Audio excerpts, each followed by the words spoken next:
Most worthy Sangha, distinguished guests, ladies and gentlemen. I'm very honored to be here tonight to say some words about Buddhism. I may be honored, but I'm not qualified. There are far greater teachers who are in the audience. But perhaps I'm here to represent Australians who have met Buddhism and who have listened to the teachings, the wisdom of the Buddha, and decided that this is very important and incorporated it into their lives. Not so many have taken vows as monks or nuns, but there are many Australians of all ages who have recognized what's important in the Buddha's teachings and who are actively involved in the study and practice of the teachings.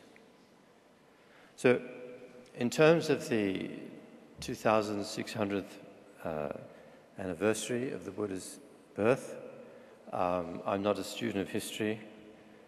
There's little I know or could explain about the transmission of the Buddhism from India to so many countries throughout Asia and now to the remainder of the world, other than commenting on how remarkable this phenomenon is.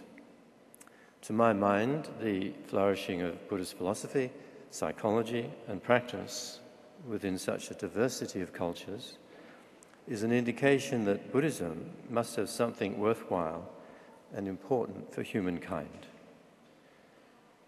Not just for the people of India 2,500 years ago. So, in this talk, I want to try to present as much as I can my understanding of what it is within the Buddha's teachings that is so important for modern society. When I was preparing my talk, I had the understanding that I had you for something like 45 minutes, but I've been informed it's only 5 or 10 minutes. So I have to turn a few pages.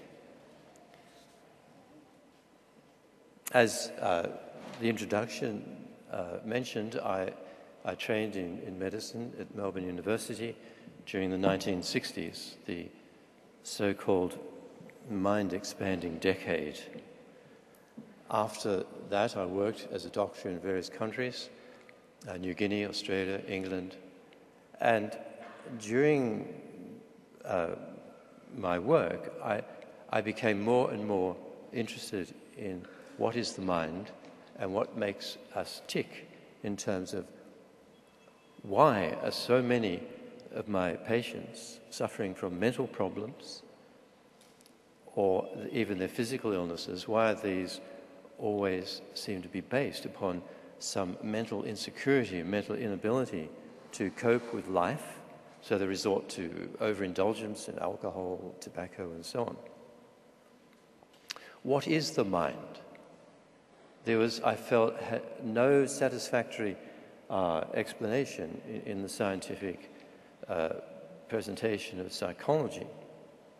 Prior to meeting Buddhism, I spent a short term at a psychiatric hospital in Melbourne as a doctor, not as a patient. And during this time, I became very dissatisfied with our methods of diagnosis, our methods of treatment, our description of mental illness. I knew that there was a great vacuum, a hole in our understanding about the mind, and in particular, from that point of view, what goes wrong with the mind. But I didn't know the answer. Almost accidentally, I found myself in Kathmandu studying or attending a 1-month intense meditation retreat with Lamas Thubten Yeshe, Lama Thubten Zopa Rinpoche at their base monastery in the hills overlooking Kathmandu. The concepts of karma and reincarnation were difficult, to say the least, for my scientific worldview to accommodate. But the Buddhist psychology was immediately acceptable, to the point where, after 18 months of intensive checking up and thinking deeply about the meaning of the teachings, I made the decision that the best thing I could do with my life is to become a monk and to continue to study and practice. So I received my novice ordination in 1975, and since then I've had a big holiday. I haven't been that serious in my study and practice, but a few things have rubbed off. And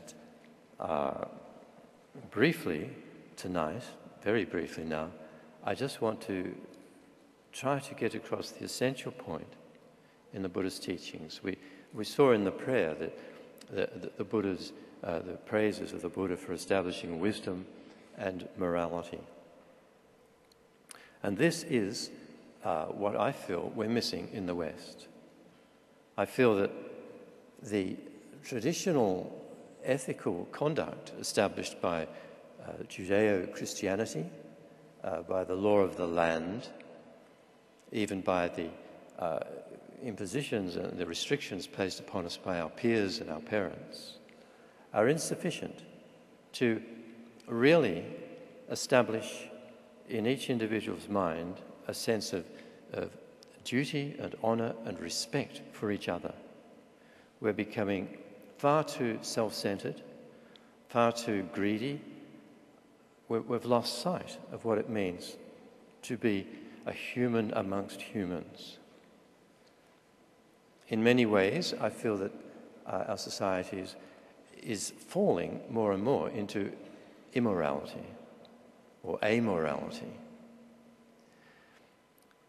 I say this with in mind the Buddhist meaning of morality is to live in a state of non-harmfulness towards others and to direct all of one's thoughts, one's words and one's actions towards benefiting others.